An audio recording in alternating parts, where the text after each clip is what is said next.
Well, I managed to avoid any cow-based harassment last night. They seemed to catch a whiff of me and decide that I ain't screwing with that guy.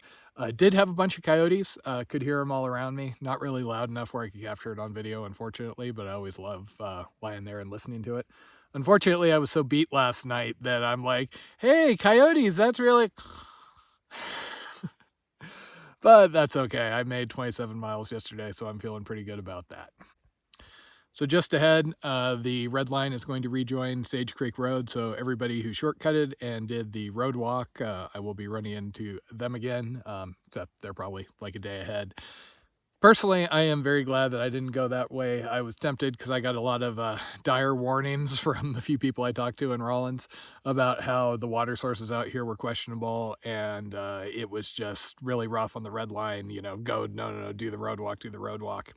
I like this section. I mean, that's just me. I'm here to do the trail, and the trail is dirt roads in a lot of cases, but you know, this section wasn't that hard. The 30-mile water carry was, you know, a pay attention one, but it was manageable, and overall I was very happy not to be just, you know, pounding pavement and having cars pass by. And I am also excited that the basin is basically done at this point. You could probably notice from yesterday I'm back in this kind of transitional zone. There were a lot more hills, which cut into my mileage, even though I didn't take a midday break. And today I should be in, I think, Medicine Bow National Forest, and reportedly I will be walking through trees on occasion, which will be a nice change after this section. It's kind of funny out here because, you know, you start feeling good about what you've been through, and oh, I went through this, and then you get to the next section and where the terrain changes, and you're like, oh, I wonder what this is going to be, and you're excited to tackle it. And then by the end of it, you're like, oh, that there was a lot to that. I mean, the basin, I enjoyed it, but it was a lot of long days and hot days and water carries and things like that. So now looking back, I'm like, oh, that was kind of rough. And now I'm heading into the next section, which, Colorado. I think it's flat, low altitude, no weather. It'll all be good. And speaking of Colorado, it is 47 miles from camp to the Colorado border, so I will hopefully get there tomorrow. I am also about 100 miles from my next resupply. I am skipping encampment and going straight on to Steamboat. Again, gotta make up time somewhere, and if it's either skip trails or skip towns, I'm gonna skip towns, you know. So I'm hoping I have enough food. I went kind of light because I knew I'd be carrying a lot of water. So we'll just see. As long as I can keep up a pace like I have been getting moving a little earlier, you might notice. And yeah, worst case, a little hungry. But if, you know, I'm low on food, then my pack's lighter at least.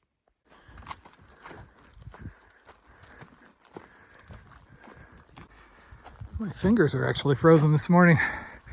Can't tell if it's a matter of the temperature has gone down or if it's just because I'm in this depression with the creek. So if it feels like I'm going on a lot about, you know, red line versus shortcut, etc., it's really not because I give a damn about what anybody else is doing. Actually, you know, since I like being out alone, similar with the AT flip-flops, it's if a whole bunch of people are doing something else, that makes the trail better for me. The reality is, it's kind of in my face, though, every single day out here. It feels like the majority of the comments actually have to do with alternate shortcuts, etc. For example, today I was looking up ahead, and once I'm in the national forest, there's a hill you go up. You go up, climb the hill, walk the ridge, probably be really pretty. Happen to look at the comments, and there's a bunch of people talking about, oh, if you don't want to do this pointless hill, all you do is you follow this road, hop over a couple of private property signs, bushwhack behind a house, and then you can pick up the trail further on and save a mile. And stuff like that is just maddening. Now every time I see somebody who claims to have been like yelled at by a rancher, I'm pretty sure they were shortcutting and going off the easement, etc. And it's usually not to save that much time. So I do have to continually make choices on my route. I'm not going to hop private property signs and fences like that thing up ahead. But, you know, for example, in this last section, if the road walk had saved a significant amount of time, I do have to weigh that and me wanting to do as much trail as possible versus I need to get through Colorado. As it is, I'm going to be in Colorado, into October, and it's a crapshoot whether I'm going to make it through the San Juans or if I'm going to have to bail or do some sort of alt, or we'll see. Anybody getting a "we don't like your sort round here" sort of feel to this? Moo. And I'm not dead set against any and all shortcuts here. Jen and I did a spotted bear up in the Bob, which cut off some miles, but it also looked like it was a cooler thing to hike. Got us out of the burn area and the down trees for a while. And like yesterday, for example, there was a 3-mile shortcut, which was rougher terrain, but I got to climb a hill and get a view. And I did that. I always adjust this is why I'm tracking the mile markers separately from my miles hiked, because, I'm a geek and anal about that sort of thing.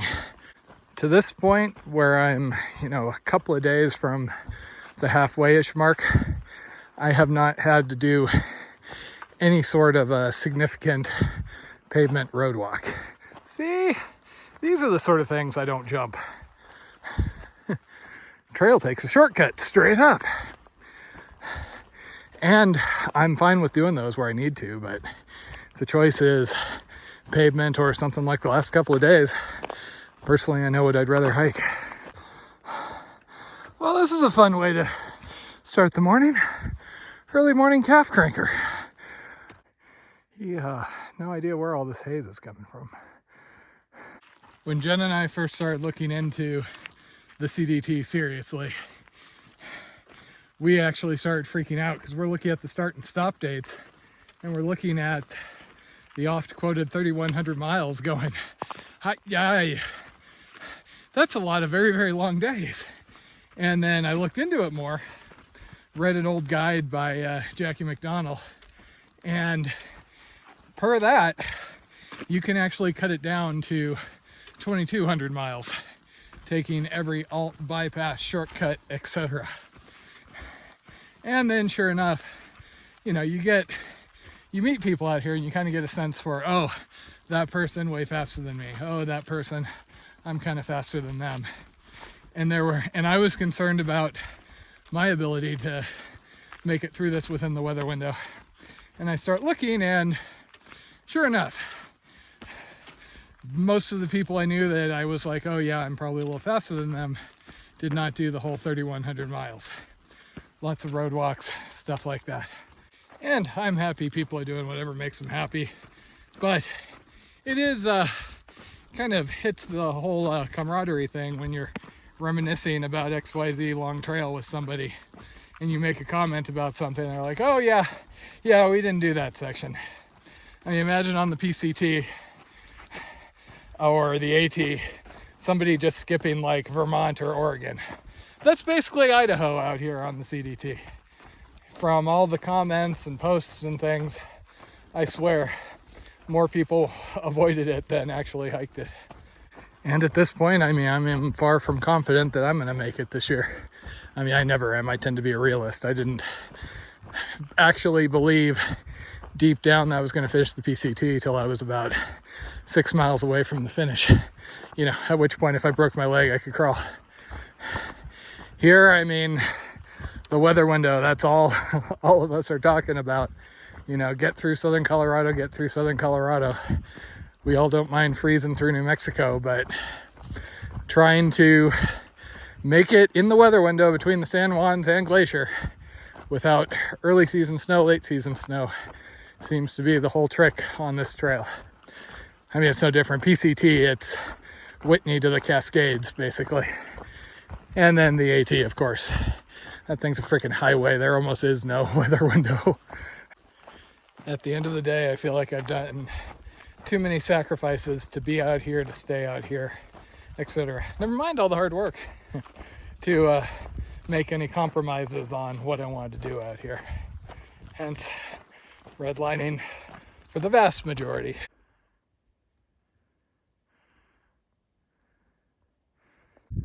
And welcome back to 71. That would be the road walk from Rawlins.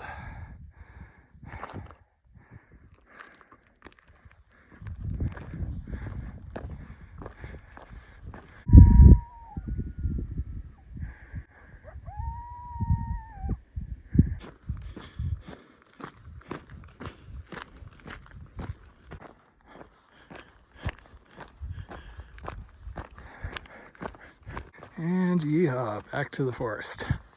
That, by the way, is the shortcut of unnecessary trespassing I was talking about earlier.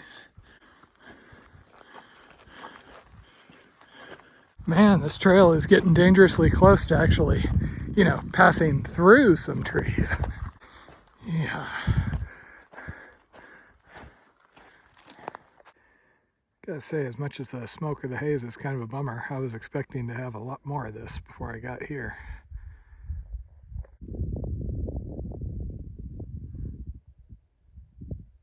Shade. Oh yeah, of course, bring back trees, bring back blowdowns. Gotta love the CDT.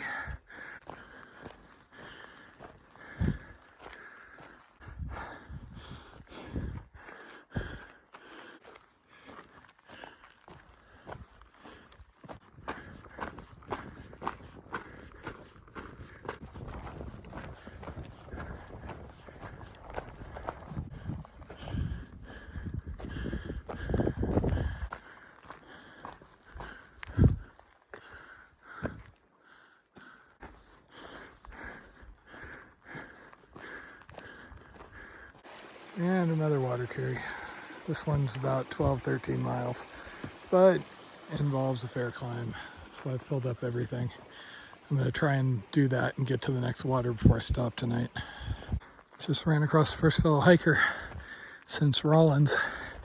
He was on the road, it sounded like. And up ahead, before I'm hoping to camp, is actually the Battle Pass trailhead, which is where people are going to encampment. So I'll probably pass it tonight while it's empty, and then whoever's coming back from town early in the morning may pass me in the morning.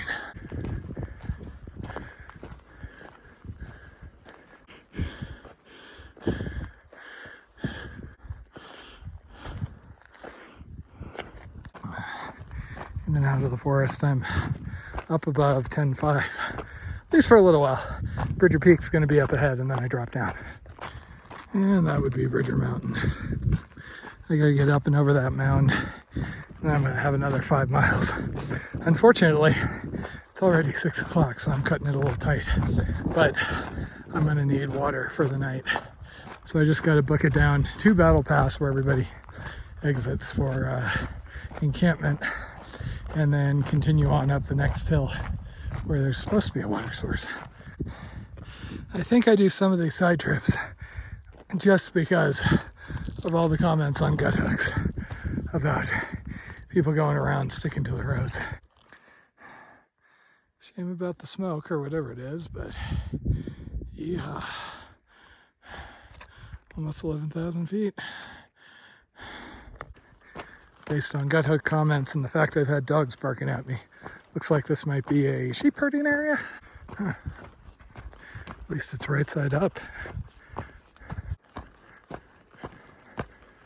Made it to Battle Pass, as usual, wishing for a little more daylight than I got. So I guess technically Rollins to encampment red line I could have done in 3 solid days, and would have had 3 less days of food on my back. So maybe it would have been a little easier even.